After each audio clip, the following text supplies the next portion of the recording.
I concussed, sijui niliamka tukiwa hospitali ama tukiwa Kericho ama tukiwa wapi tukirudi, nilikuwa niko nje mbaya. But bado nilikuwa najiambia tu nitarudi. Reason being, nilikuwa na feel too like hizi tu ni minor setbacks. That it really did a number on me. It messed me upstairs, and that time was also going through a lot back at home and in school also. Itabidi uende Ocha uone wazee hata at least wakutibu. So kulikuwa na hiyo joke like umse ni kama kuendanga Ocha sana, inabidi tuende one wazee wakushike hivyo kubariki urudi Nairobi win. Because yenyewe nilidecide kukatwa se kabisa because your stuff ile nipo yenyewe, to be honest. Maybe I couldn't have been more than thrice suicidal because I could have understood that, you know, it's okay not to be okay. So the breaking point ilikuwa niyo point nilikuwa na feel I'm messing up people's lives. And the scariest part yenye ilikuwa inanimake na reflect on it sana ni the people I hurt would come back to check up on me, maze. You know, yeah, those people used to come back on NMPR. You're a good person and everything. That stuff hurt me more than Kenyan do. Ladies, gentlemen, and sports enthusiasts, we'd like to welcome you to this amazing episode. We're still building resilience and we're still championing sports development. And this is centered around mental health. The past week, you know, from February 1st all the way to February 7th, 8th all the way, is Mental Health Week. And we here at Wima Sports had amazing workshop building resilience, integrating mental health and psychotherapy for optimal sports performance. And the conversation is still ongoing because high performance sports is between your ears, and that is your mind. And even the word of God says the battle is in the mind. That's why we are championing sports development, and we are working towards enlightening and creating awareness around that. And today we have amazing guests with us. He's well known in the rugby field and well known in the sports field as well. None other than Billy Isabwa. Karibu. Asante sana, Jamin. Thank you for having me. What would you like our viewers to learn from this episode? Well, for today, I just want people, and I'm kindly urging people just to be open-minded. Apart from learning from us, we can equally learn from them, getting the feedback from your various social media accounts and everything. But I believe it's going to be an intriguing topic. We're going to engage ourselves and give ourselves, apply ourselves to a level bet. So, wakae tu rada wakisikiza. And amazing thing I learned, just to give you guys a teaser from the workshop, there's one thing I learned, Billy, that I never thought really existed. I didn't know that mental health aligns with injuries and your normal health as an athlete, because one of the presenters, I can't remember who, one of the speakers was saying how mental health affects your fitness.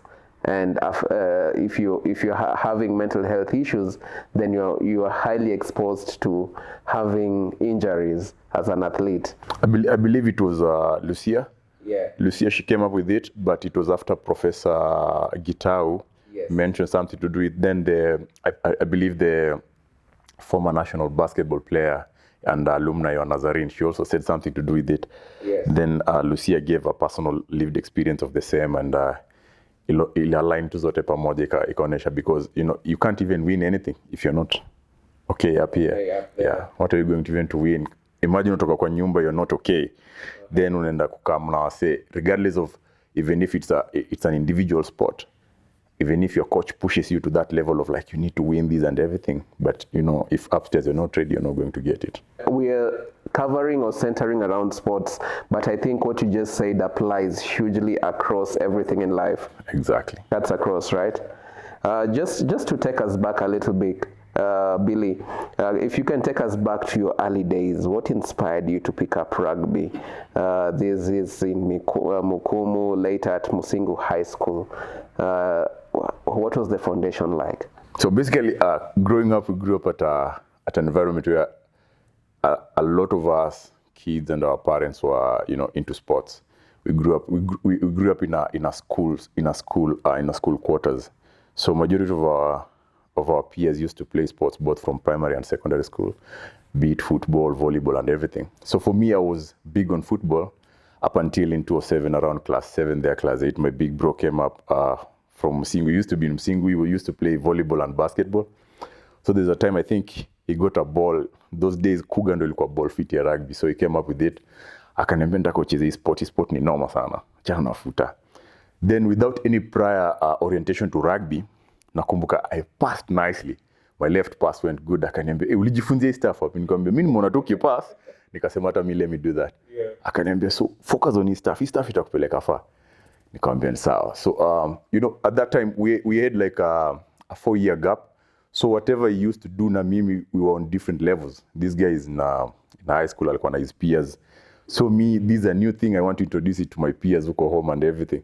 But nikitembea ball huko, it just intrigues people like hii ni mayai na ka everything and nini. But no one wants to get the smoke like hebu tunaifanya aje. So ikifika jioni, people just go about their normal activities, wanaenda kucheza football and everything. So there's this small bro of mine. That guy has been a real G for me for years. So aniambia, we nitumie kama utakuwa unanigonga, unanistep and everything mpaka ulan kujua hii stuff. So we used to play with him everywhere. Na kickball anaenda na leta nini. Tunaenda tafuta time, tunaenda kwa cyber, tunaona some little bit of rugby reels and everything. Grew fond of like being an All Blacks fans. Dan Carter was my mentor. Watched some few games of Kenya Sevens and everything, and I like the way Lavin used to play and stuff. So that's how nilikuwa na develop interest pole pole. After finishing primary, during the December-January holiday, around pale home there were a lot of guys who used to play rugby in high school. Good players in Msingu, Mkum Boys, Kakamega High School, Maseno and everything. Wengine walikuwa wanaenda mpaka Kakamega. So they used to form teams, wanakuja wanacheza hapo hivyo. So there's that holiday nikaendanga pale kucheza, and I remember there's this girl called Paulo. I think he used to school in Maseno and went to KU. So Paulo gave me the opportunity kucheza na team yao. Nikasema, this is a golden opportunity. So I gave them a run. But there's something that happened in the process. There's a guy I used to look up to, na alikuwa captain of the other team. So umsa alikuwa celeb. This guy used to woo ladies around, maze. He used to walk na some small short TV at home with big thighs, maze, ladies wanamuita nini. So nilikuwa nataka hata mimi smoke kiasi, maze, because you know he used to do, anafanya tu the little he could do, na unaona ana win, maze. So na kasema hata mimi ndani kuweka umse, if he sport anafanya nikuwe na win hivi. So that day I'm going against him, we are playing. So fortunately or unfortunately nikam step. I think it look bad like ni mtu yeye ana step, then sina boots, sina anything. Nilikuwa nimechukua longi fulani hivi mzee, nimekata hivi na kisu, nacheza na raba fulani hapo. Wasa walikuwa wanapewa raba fulani mkijoin high school za bata, so nacheza nazo. Yako na full gear za rugby merchandise na nini. Haiku look good. Akaniambia, we, hebu kama hapa. Uko na kitu yote ya rugby? No. Chukua hiyo pepa yako ende home. Nilikuwa nimekuja na pepa fulani ya kifaru, nimeweka vitu zangu. Akanipigia mangoto mzee, akaniambia niishie home, man. So wasoka ni check hapo, but Paula aliniambia ni sawa tu, ni sawa tu. Mimi nikaenda home, stuff haiku sit well na mimi. So I avoided going to play with them, nikaanza kutrain peke yangu and stuff, pole. Nikaitwa Msingu. While Msingu alikujanga Msingu because he was in Kumboys, akatransfer kuja Msingu. He played some little bit of rugby there. Nikaenda Kakamega High School. But unajua deep down umsi alikuwa amenibo, to be honest. So niliekanga hiyo stuff kwa roho. Then time niliitwanga under 19, nikasema the first merchandise nikipata nitampelekea. So I kitted him. To my surprise, yeye hata ajui mbona nampea stuff. Mimi nilikuwa nataka ni brag, nikushow hujafika hii level. But yako, ukipata zingine uniletee. Unaget? Ukipata zingine uniletee maze. So yeah, that's what built me kidogo. Then I have to give a big shout out to everyone who's involved.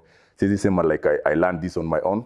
Even going to Msingu, I met a very solid team of coaches and players who are very enthusiastic about the sport. Positive guys gave me the foundation. It's up to that level nicheza Msingu kidogo that Kakamega saw me, nika transfer to Kakamega. And Kakamega was just outstanding, the exposure, playing with different schools in the country, out of the country and everything. So I can't take away from these guys, walifanya kazi ingine fiti sana. So that's how I came into being, nika transit pole from Kakamega High School to Western Bulls, played some, I think 2-3 games, went to Nakuru, played some 2 games, then nikaenda KCB. That's where now I found my home sasa in KCB. Yeah. The Lions Den. Yeah, sure. You still visit the Den sometimes? Yeah, once in a while, but I know I have a specific number of games that I normally go check because I know they're meant for big teams, big games actually. So Oilers niko ndani, Cabras, I think games za mwisho towards the season and playoffs, I can't fail to support them. What are some of the most defining moments, in your rugby career? Well, just getting the opportunity to play rugby from an early age, going into high school.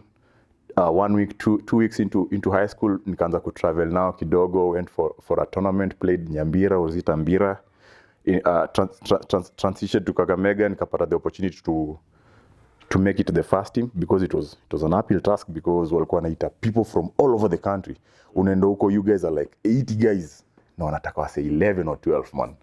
Now, not ukichaguliwa, it doesn't mean anything. Like I used to see how people used to get frustrated, because it was all about now fighting for the slot na get scholarship ya UNICEF, unaona. So it was a lot of pressure. So ukipata hii chance, maybe you could consider those other guys who just succeed or stuff, but it's not like that. At that time, ukiwa young man, una feel maybe mimi ni msem normal stuff. Yeah. Now you grow, it gets to a point where you realize it was just because of the Most High's blessings and everything for you to level up. And for those guys, you see some of them used to go to other schools like Viga, St. Peter's, Mias and Nini, and we could meet them walikuwa wanatupea run for our money, unaona. So ilikuwa tu a great learning phase. That's one point. Then the transition in club rugby, played a little bit of rugby at Western Bulls, a great club, built my character, went to Nakuru, a winning side, walikuwa normal your time, now transited to KCB.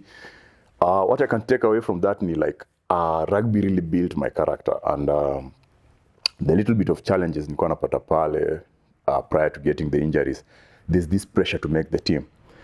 Subconsciously Osaka sema maze Jermaine ako KCB, and your peers wako homeboys and everything. There's always this pressure every other weekend unataka kwa team. So yeah, those are some of the things you always have to unajiwekea hapo, unasema maze nisipo make team na feel nitakuwa nimefail, but they keep you going, they keep you going. Kama uko na injury unapata you have to do a little bit of extras prior to what the coach is doing and everything. Then coupling that with the balance in school, pale you earn kidogo, paying your own school fees and everything. So striking the balance between rugby and school was also involving. It was also something it did quite a number on me. I had to defer my first year at UON. I had to defer. Don nikarudi nikarealize maze si lazima sitalin sana on rugby, I can still just do both of them at the same time. Yeah. And there's one thing you brought up, rugby, how it built your character. And sometimes perception out there, wase waruj, maze wako hivi. But can you speak more on how this sport builds your character? Yeah. So for me, I believe there's this notion, as you said, rugby guys are tough. There's this aspect here, like you need to have some muscles, you need to treat the gym and everything, which is something you unaweza during off seasons people are bulky, or some are very big and everything. Towards the in season, watoto kwa lean and everything, but generally across the board, people are big. They need to be fast and everything. So it means when you go into the field, first of all, you need to be physically fit. A physically fit person, it means I may withstand some level of pressure, in your mental strength, just to put your muscle under stress for them to grow. Alafu, you're going to run into or across, or you just need to find a way to score. And most of the days you'll find teams that play the same way you do. So hapo tena ina beg the question of what else can you do? Can you level up kidogo? So there's this mental toughness that one needs to be for him or her to succeed in rugby. Now, if you just transit, you take that and ripple effect it into real life, like, okay, I can do this. We have to fight for a certain position. We are like 100 people. Pale KCB wanataka wase 15 do avae jersey. Then consider yourself like we have like 4 weeks in a month, and that month make all those 4 weekends umekuwa ukicheza. So you come up for life. If you can do that, it will be nice. But funny enough, I happen hivyo. Unapata ita happen hivyo. Because it's easier said than done. No. From my personal experience, I was so focused on achieving so much in rugby. I think I did a lot, and I overlooked a lot of stuff, and nikapata a lot of injuries in the process. But sikuwa na ile mental toughness ya kusema, but the things I'm doing, every other single day I'm getting these serious injuries. I tear my disc on my spine, get a torn ligament, broken ankle, dislocated jaw, a depression on my forehead, I concuss and everything. But I still come back, naenda nafanya rehabilitation, nafanya nini. But imagine sikuwa na ripple effect your stuff in real life. ikifika in real life, but I came to realize, you know, up until niko kwa a certain sphere whereby I'm able to express myself, I'm comfortable, I'll not speak. Just to be honest, I'm a shy guy huku nje, like I'd rather have my earpods ama nini niangalie wasa na BF. So with that unapata there's a filter of what I want people to know nikiwa huko nje, but I'll express myself fully nikiwa kwa kiwanja hivi. So there's two different personalities in existence. Yeah. And you know, you just mentioned about injuries. How did this impact your perspective on sports and life? You've gone through some really serious career-threatening injuries. How did it, you know, impact your perspective more so on sports and life? I'd say the injuries really crushed me.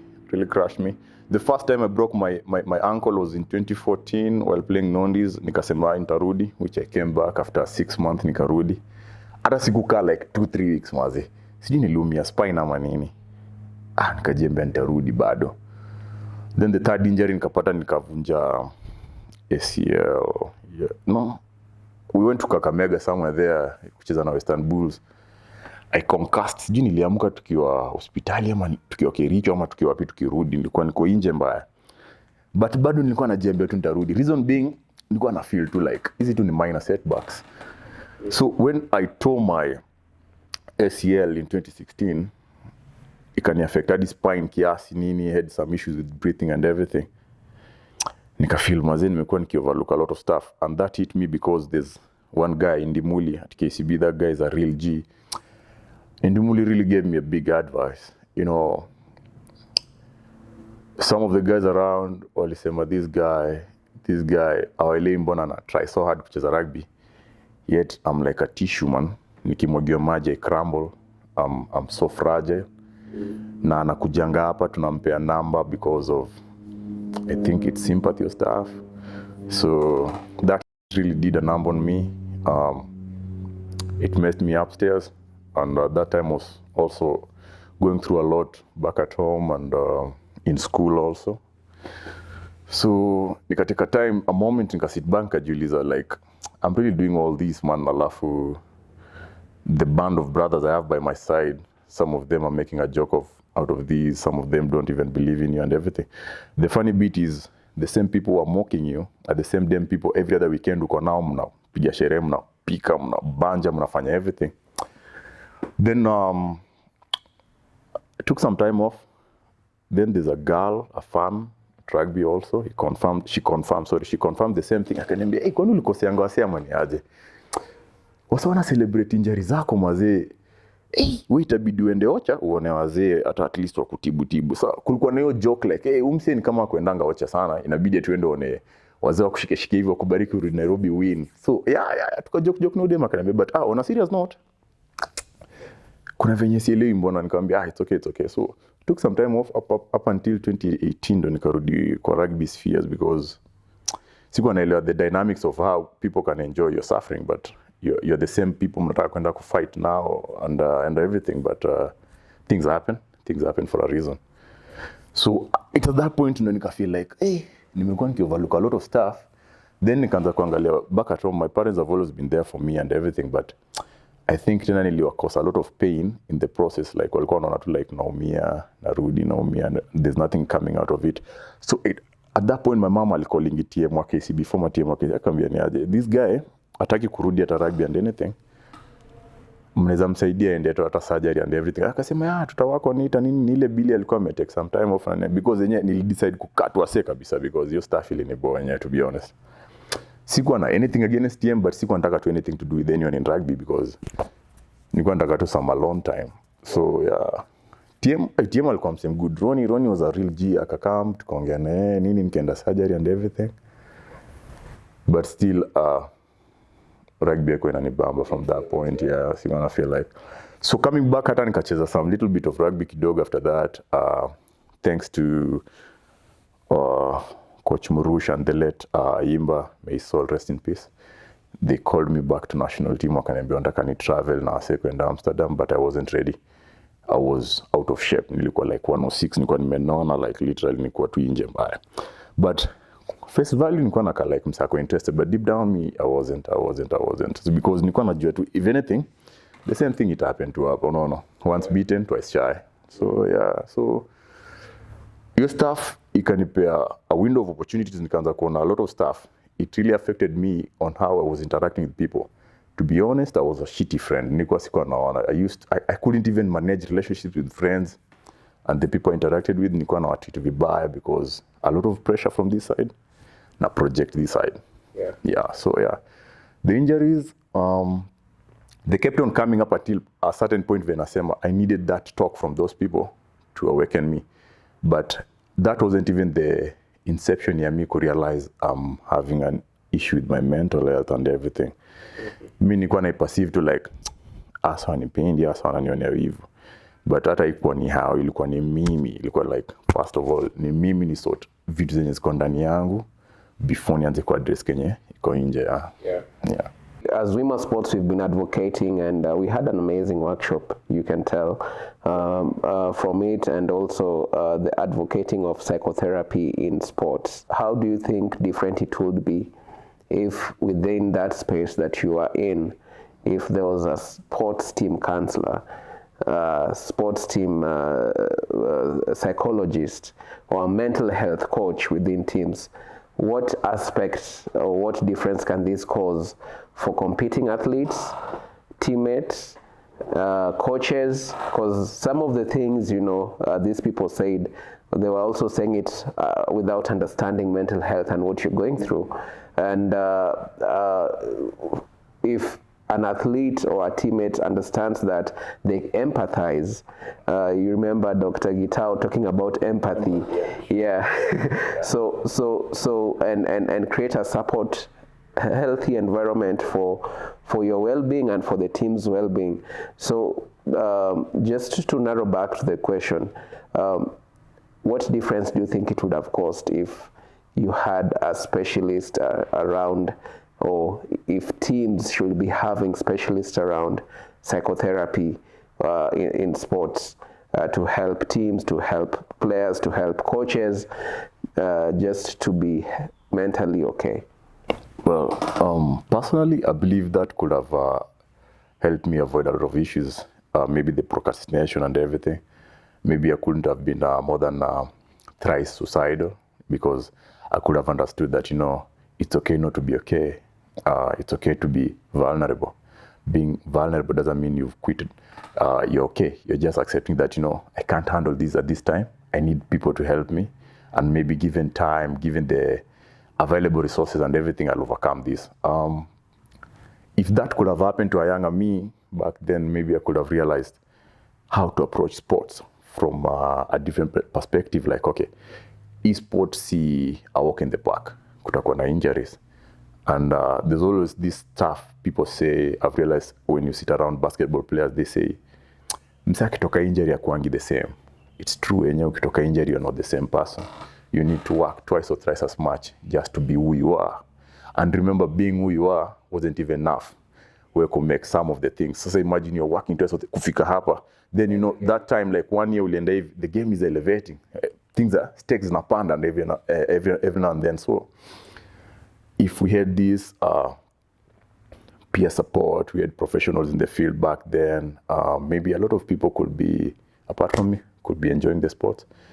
I drew a lot of inspiration from Ombachi, considering, those are some of the legends. I got the opportunity to meet them as a young man, Kingia national team and everything.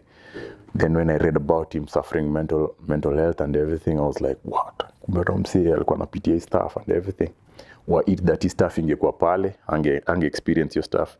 But again, it doesn't mean that we don't need that. We need certain aspect of your life. We need to be down for us to appreciate being up.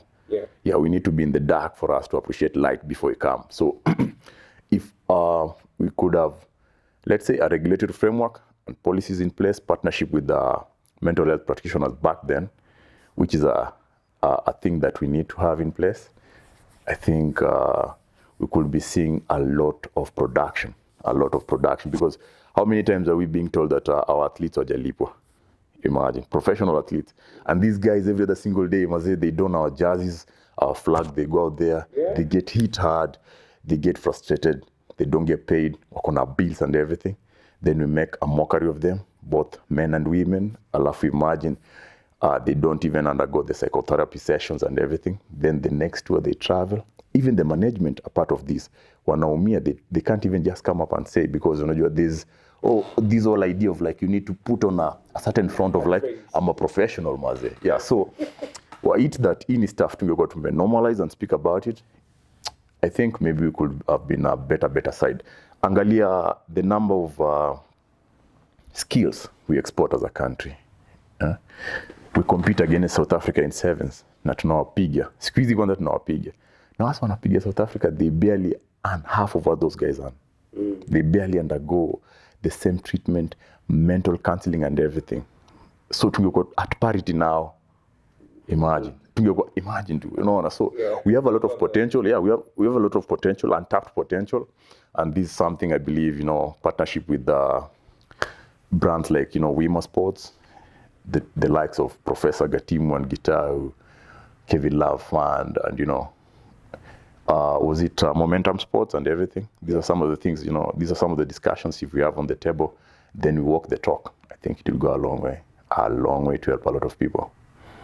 That's so true. And brother, you managed to overcome 3 suicide attempts. Yeah, sure.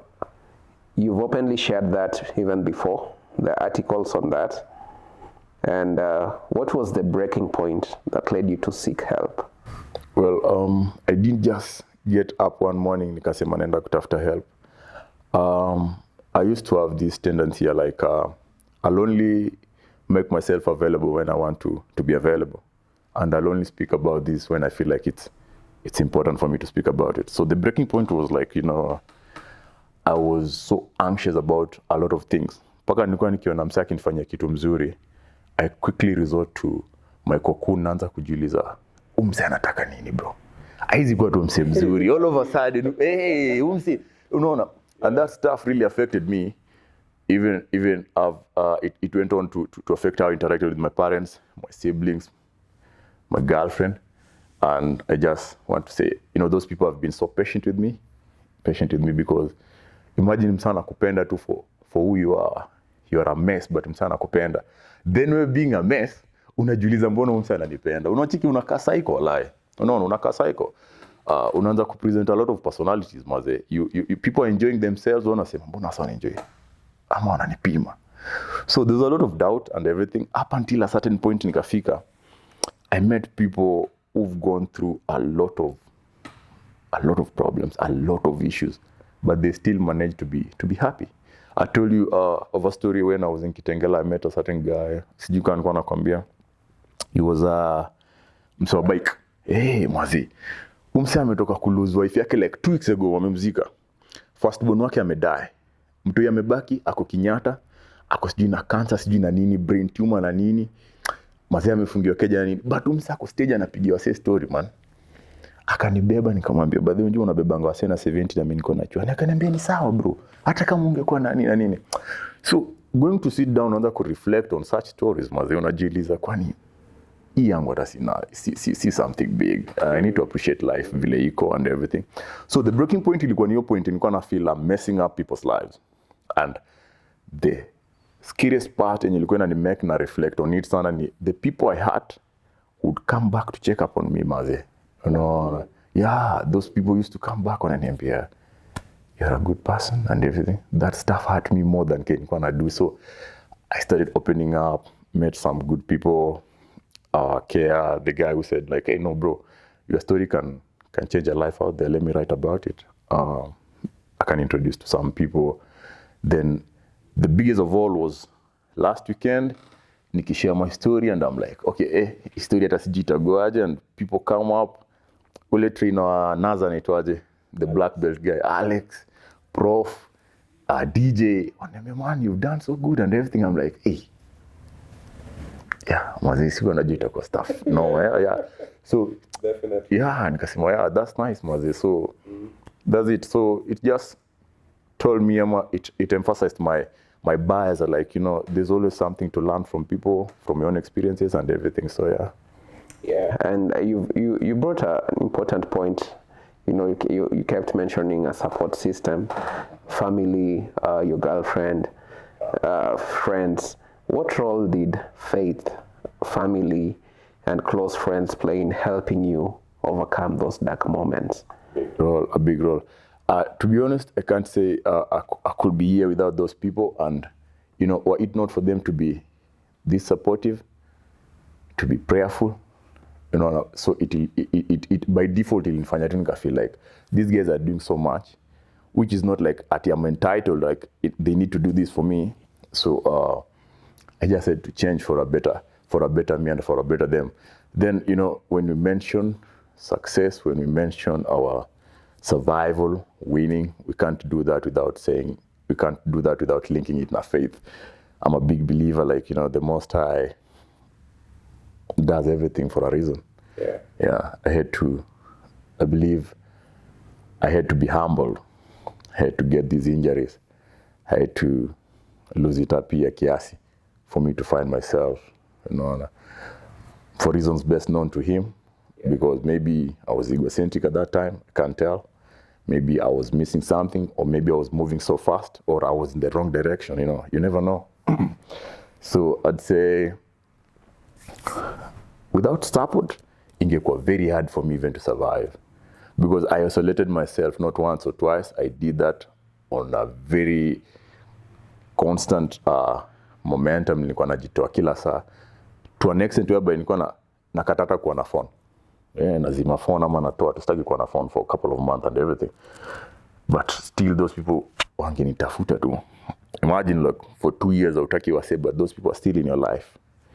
You're losing it, but those people still coming back. At that point inafika place unasema, hey, hapana, I need to do something. Hata kama ni kuna pastor tu mwenye anakutafutanga mazee for 2 years, uende church yake, utafika place unasema, hey, acha leo hata niende tu mazee, Bloomsa ametafuta for a very long time mazee, yeah. So ni hivyo tu nikasema, yeah. So there's a lot of inspiration when you create networks with people. For me, I'm privileged that it came from a very close contacts, my family. So because one are very uncomfortable opening up to a lot of people, but people know me as a guy who goes by a lot of jokes and everything. But that's just a personality that I kept on going with it because I needed to survive out here, without being seen as weak and vulnerable. Yeah. And that brings us into an important question, you know. What are some of the misconceptions, you know, that people have about mental health in sports, especially for male athletes? I know it's also there for female athletes, but what are some of those misconceptions?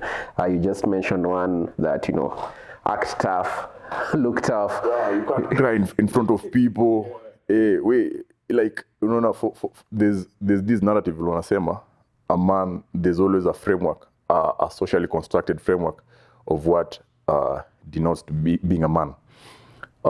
Tough, you know, upright, you can handle stuff, never show emotions or weakness and everything, which are good things. They keep us going. They make us leaders in certain aspects. But, you know, constant emphasis of the same knowledge or ideologies without understanding mbona msana behave design flani, haizi suit a certain narrative. Say every day, nakwambia hapana jamii, nataka mazee twende hivi mbele, ufanye hivi na hivi. Sitaki kujua hata mazee jana ulalaje. I was so happy when you came in, mazee. The first thing you asked the nini pale, did you sleep well and everything and nini. Man, that speak a lot. Unajua make her day, she feels like I'm seen, mazee. Yeah, but akikamwambia nataka tu chai na nini. The way you treat people also matters. So it's the same thing. So I'd say it's overwhelming being a man. Mm-hmm. But equally, it's also overwhelming being a woman because, you know, these are different shoes, and I can't speak so much about being a woman, but I know they equally go undergo through a lot. For a man, I'd say there are a lot of things which people expect from you. You're supposed to lead and everything. Then, you know, there's this idea like being a breadwinner comes with a lot of responsibilities. Then imagine if you're winning in one thing and failing in another, you can at least strike a balance. Let's say you're failing in rugby, but in the corporate world you're winning, kuna job and everything. You can leverage one. Cindy unasema, hey, it's time for me to call it quits here. For me, it wasn't that way. I was failing in rugby. I was getting crushed crushed my dreams zilikuwa zina die in the corporate world, sina job. I slept outside. Tulifungiwa keja like I think it looked like thrice or stuff. Worst of all, ilikuwa yenye the Saturday tumelala, I defaulted paying rent because of 1 to 3 things. Then the guy comes up at 5 a.m. anatuambia rukeni nje. I'm there with my small sister and everything. So you undergo all these. Alafu wase wanakuangalia kwa macho mazi. At that time unajua mazi hata sijasika any mental help and everything. But I need to smile, I need to be happy, I need to think of how you're going to do this and everything. So I'd say I know a lot of male athletes, student athletes and everything, they're going through a lot of things. And there's always this precious Professor Guitar was saying that being a coach discounts the whole aspect of being in tune with your athletes at an emotional point, as in way to know about results, toughness and everything. So if tunaweza come up with a way we can fuse that na tujue mbona msana behave at a certain point, then the whole idea of being a man can be better without inputting unnecessary pressure and everything. The same goes to what women are going through. There's huge misconceptions sometimes about how we hold athletes generally. I see you playing the TV, I see you that, you know. So my perception real quick is, man, you're doing so well. But behind the curtains, people don't know the delayed payments. People don't know lack of insurance. People don't know delayed commissions. But you guys or athletes, you know, still go out there always to compete because this is something they love, and they're very humbled and to have that flag on their chest to represent their nation. So those are some of the misconceptions as well that, you know, come up with being an athlete. And sometimes the landlord is like, I am say, kwani nakufungiaje keja na ulikuwa nakuona dudes nakuona wapi, unaget? The reaction is when the misconception, one big misconception is that you're always right, you're always good, you can't get it wrong because you have the publicity, you have this type of synthetic fame and everything. So that's why msee akisikia unafungiwa keja ama vile unasema nani anasema, there are some of like two responses, some reaction like, hey, it may happen. Then next people will laugh at you, unaona. But it will be a very small cohort of people will come about ama wakwambia ni aje, eh, maze jamani kwani kulienda aje, easy hivi na hivi na hivi. Because ni narrative, I think ni something iko out there already. We've seen it from pioneers and everything who've been doing it nicely. So we are just following the tunnel, tunaenda tu hivyo. We are just walking atuangali. So the public already inasema like, eh, na si msali kwa anachezanga mazii team, kwani ni aje siku hizi anauza socks pale Tawa, anauza manjugu and everything. So yeah, that's it. Ni bad actually. Yeah. And to me, you know, it's always, which is okay. I mean, anadu kitu, you know, he's paying bills, or she's paying bills, or she's doing. Because no one will come to your rescue. Yeah. People will be quick to judge you, but they won't even be ready to listen to your side of your story or walk your journey. Yeah. No. That's why I know someone who used to play for AFC, was a great player. There's a certain time alikuwa ana do some little bit of like repairing things for people, and I was ice and everything. Alikuwa ananiambia the friends wali succeed, wali progress. I think alipata injury, then akaendanga check up and everything. So it was very difficult for him. Akona family at that point, inabidi pay bills and everything. So mimi namwambia una strain, ananiambia mimi si strain bro, mimi niko sawa, like a day can't go without me getting 2k bro, easy by 6 a.m. to 9 or midday akona 2 Gs. Then from hapo anaenda na chill kwa shop yake na nini. But ananiambia the catch is in the same people wanamcheka, they have cars and everything, they're always in his DM, wanamwomba do ya mafuta, wanamwambia huku kumekwama, hatujalipo for 2 months and everything. So you see the irony in it ni funny, like ni funny, yeah. So just after we concluded the workshop, there's a student who came up in the social media and posted in a group. It was a basketball group, and you know, this student was talking about how he felt And just to conclude the misconception topic, how he felt about a particular coach. And, he went on and said everything and how he felt and everything and how it affected him. And he also brought up some things on mental health and how it affected his self-esteem, including his self-esteem, all that. But, still misconceptions. People bashed him, like, hey, man up. I mean, basketball is not easy. Like, hey, You're not cut for this. yeah, if you don't want to, I mean, there are other teams you can play for and other coaches you can play for. But I feel that we don't, in the social media realm and also life, sometimes we attack people without actively listening. What are they trying to say? So to me, what I saw is this guy is trying to reach out, asking for help, and this has actually convicted me. I need to look for him, and his I don't know where he is, but just follow the account and try reach out and get him. I'm sure we can get him. We can save us all out here. We can save us all out here, because this guy was openly talking about how this thing had a ripple effect. Yes. Then, if you look at the comment section, hey, I mean, guys, man up, basketball is hard, what. I know that's okay, but we are missing the point.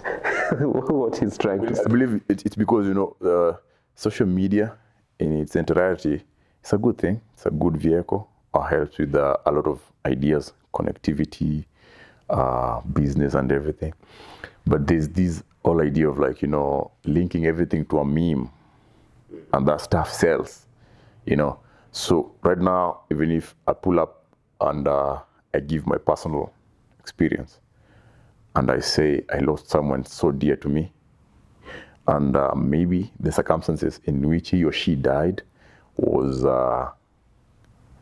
kind of weird, let's use the word weird, maybe alianguka kutoka kwa mti or stuff, people will still create a fuss around it, like, buda, kama hakuwa anataka kuanguka kwa mti, angefanya kitu fulani and everything.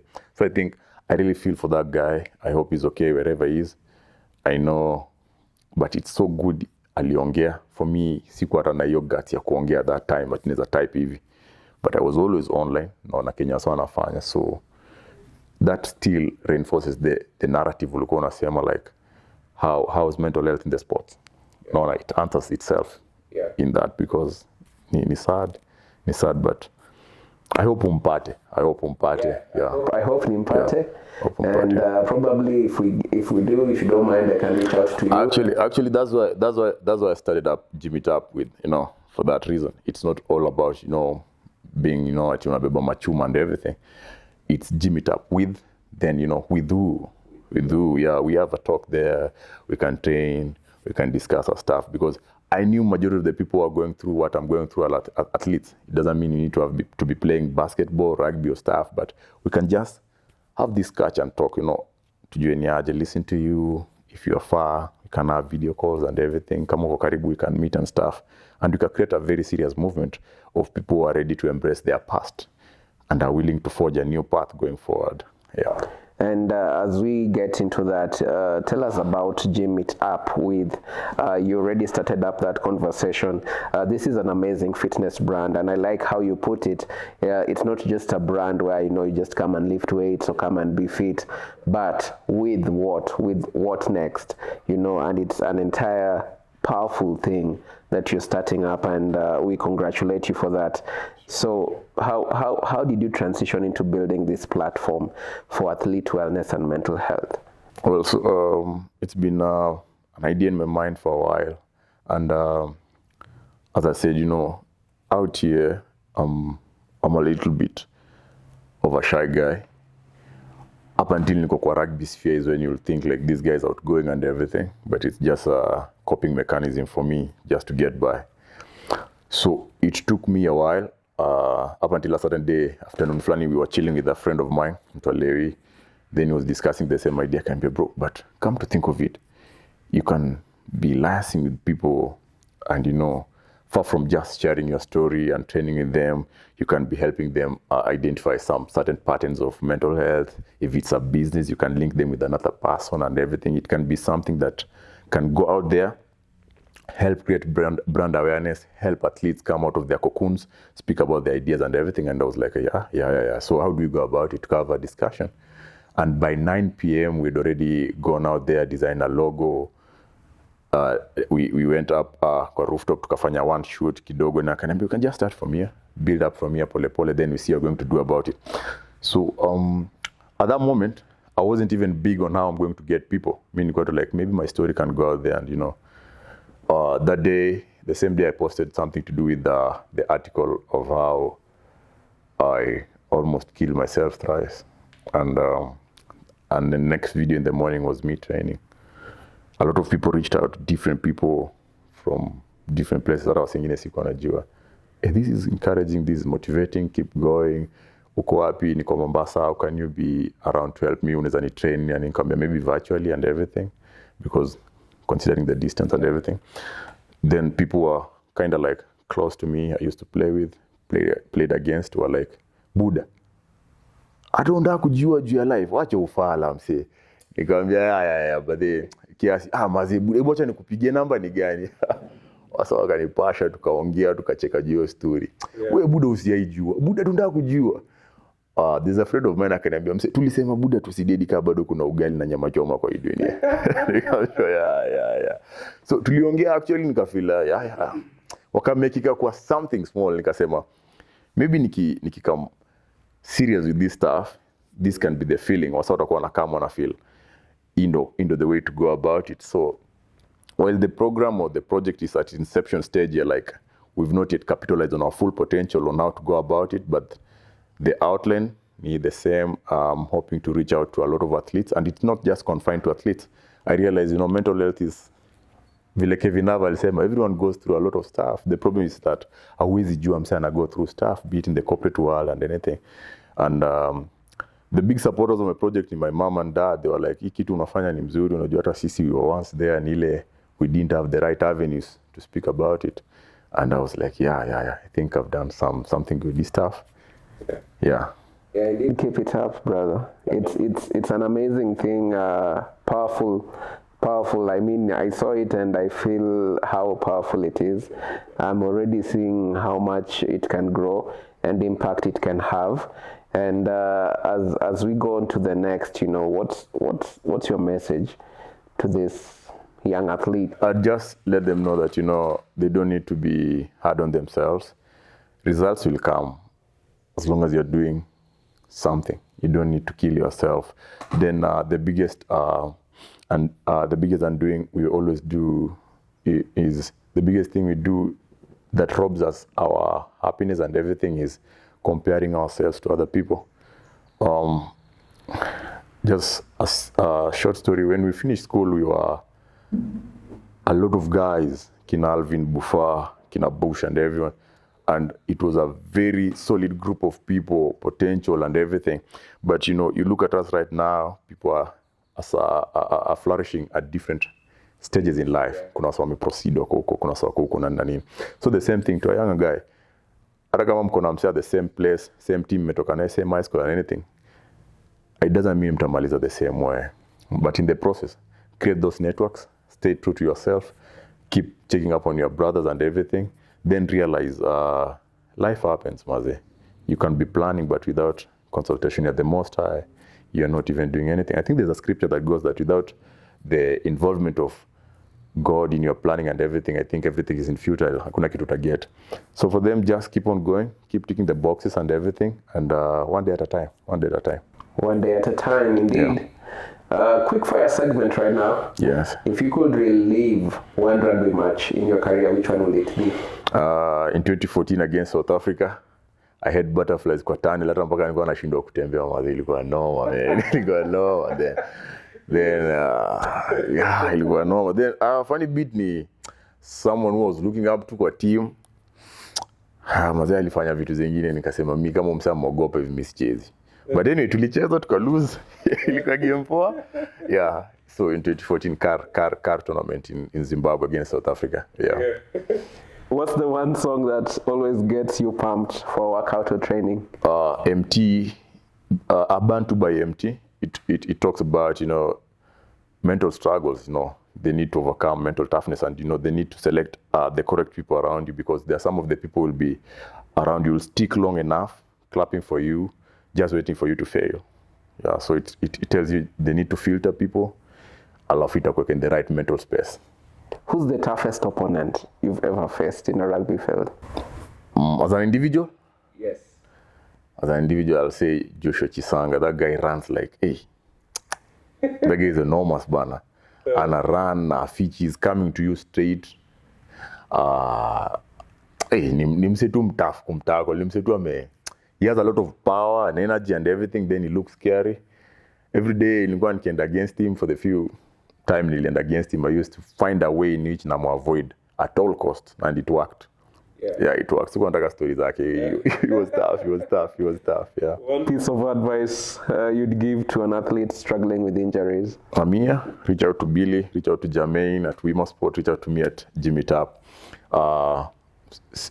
If the injury is nagging, recurring, ask yourself, unafanya nini mbaya? Because some of the things vilikuwa unasema, you're getting injuries because upstairs are already, and you're trying to push yourself. If the mind is not in tune with the body, one can't work without the other. So just take time, then be easy on yourself. Yeah. Take time, heal. Sports haiendi mahali. Yeah. Describe Billy in 3 words. Billy in 3 words. Amazing, shy, and a foodie. Yeah. Amazing, shy, and a foodie. Yeah. Okay, if rugby had no injuries, this is now a funny segment we usually have, just to close up the interview. If rugby had no injuries, Moda, will you still be playing today? Yeah, I would still be playing, but I made a promise to myself back then in high school that I won't play rugby beyond 25 years. So maybe I'd be playing some little bit of touch rugby or stuff, but yeah. Yeah, touch American football. Touch American football ni lethal, bro. Hey, ni lethal mbaya sana. Hiyo ni lethal. Some touch kidogo, mtu akushika maybe a tag yako hivi unasimama, you roll the ball. Yeah, hiyo naweza try. Ama some little bit of beach rugby hivi kidogo. Yeah, sure. We need to, which I'm also considering, because I think someone alisema nataka twende somewhere this year mahali na so maybe I should start getting fit, because there's no contact, it's just passing the ball. Yeah. There you go. Yeah, so just think about it. So if your rugby career was a movie, how would you title the movie?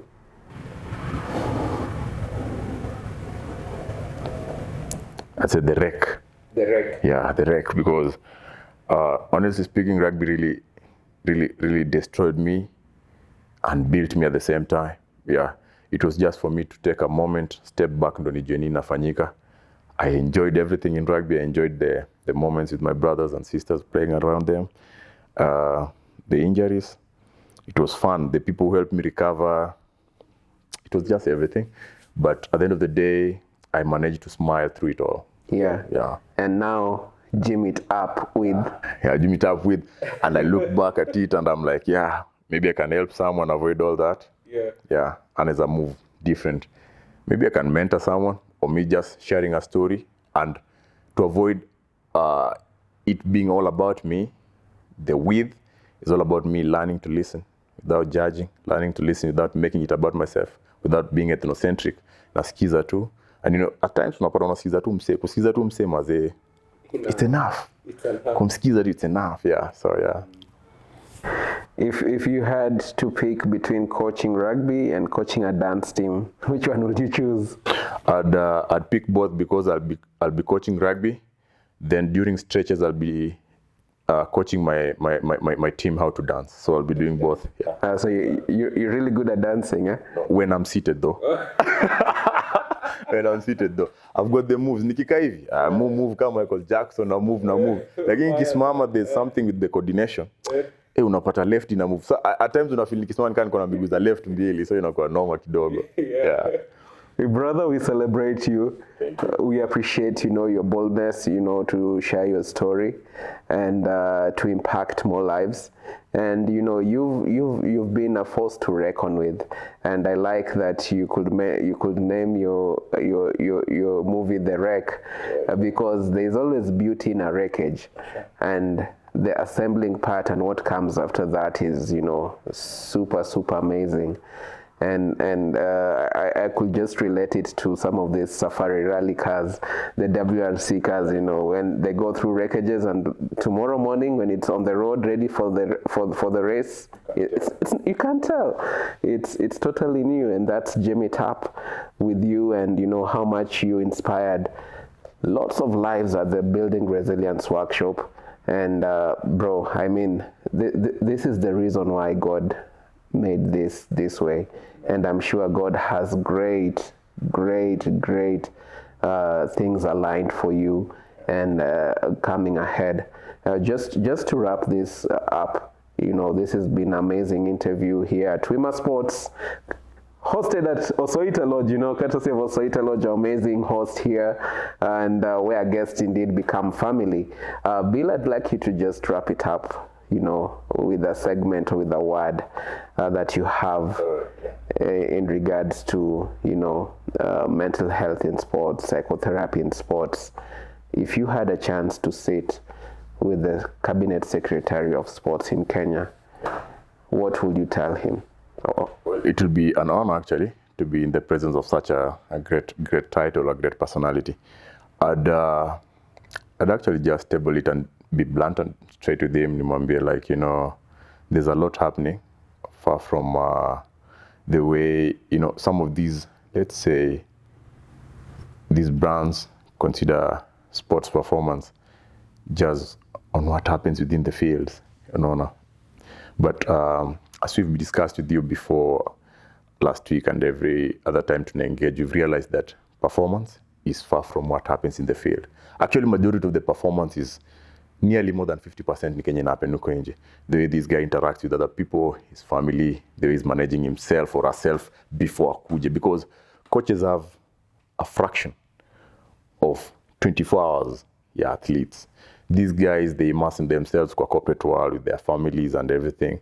If we don't have this system, or we don't have this support system, or an environment where we track how these guys are faring on, we can be all about hapana, iwezi kuwa ni pesa peke yake ndio inafanya hasa wa train or perform, because we can give a reference to a better team, like maybe tunasema Fiji wapati do or what, but maybe Fiji wapati do, but also undergo undergo maybe mental health, nini, maybe they have a nice support system by themselves. So for us, if I'd get the opportunity, I'll just be okay to tell the party in front, if it's the president, the cabinet secretary, I'll just be honest, nimwambie there's need for us to have Kenya, you and Professor suggested, a regulated framework whereby we have a collaboration with established practitioners who can give us, who can coach us just to go about life. Because I realize not everyone who's playing rugby or who's in sport is going to succeed in sport.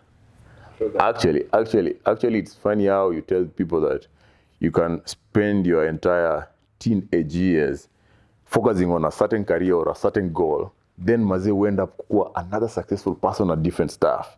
If you can have the mental capacity to understand that things can happen, we can juggle the balls. And in so doing, I realized the moment when Professor was speaking, she was just saying the basic things, but those stuff was so making sense. As a coach, you always focus about, nataka umse I make certain type of runs, nataka afanye hii, achieve na hii, but umeuliza umse kama amedishi, umejua umse kama kuna fair, umejua umse anaenda hivi na hivi, hata uja create that bond na nini. Then there's this way athletes or your players wanakuperceive, you coach ni tough, we can't even have one-on-one jokes na nini, there's no soft spot and everything. So there's a lot of potential out here. There's a lot of great markers that we can say, this is now work hivi na hivi. Imagine now if we fuse them and we keep on moving, we can have a very solid front of, if it's Kenya, brand Kenya, if it's any other sport and anything. So we've already seen people who are pioneering the way. Locally, we have people like Ombachi who are doing so great. And I always look at Mike Phelps kila saa. Mike Phelps alisema, me, I don't care if people see me cry and ask for help because it's my life I'm trying to save, man. Only one of the most, vile DJ alisema, one of the most decorated Olympians anasema ogopi maze kuitisha help because ni life yake. Because at the end of the day, ukijinyonga ama ufanye anything, whatever I wanted to do at that time, singekuwa hapa. Yeah. Getting these affirmative words from you, maze supporting what I'm doing, getting this recognition and everything, being around people who are very positive and seeing me as a coach, a great person. Easy stuff zingehappen kama ningejua kweli. Zingehappen maze. So yeah, just I hope someone out there maze kana feel amefika mwisho, hujafika mwisho. Ni mwisho wa kitu fulani, si mwisho wa life yako. There you go. Exactly. Ni mwisho wa kitu fulani. Angalia hapa hivi. Me gonna feel like, hey, rugby imedai maze. Bro, unajua kupika mse? We can make something about your story ya kupika. Hey, anything maze na nini. So, hey, lately unani make na feel like I can start speaking to people. So we need to tell our athletes and encourage them to learn new skills that align with what they're doing at the moment. There's a lot of networks that come around sports. Unaona, kuna some of the people wanakuja pale ni CEOs, know people who know people nini. We can have these skills. Watu wanze kunetwork. It's not all about just coming up, adrenaline junkie, adrenaline rush, then tunaenda home every other single day, sherehe na nini. We can do that. That's what I can just say. Thank you once again, brother. A great honor, to host you, to have you here at Wima Sports. And viewers, stay tuned until next time. It's your host here, Jermaine, signing out. Salute. Yes.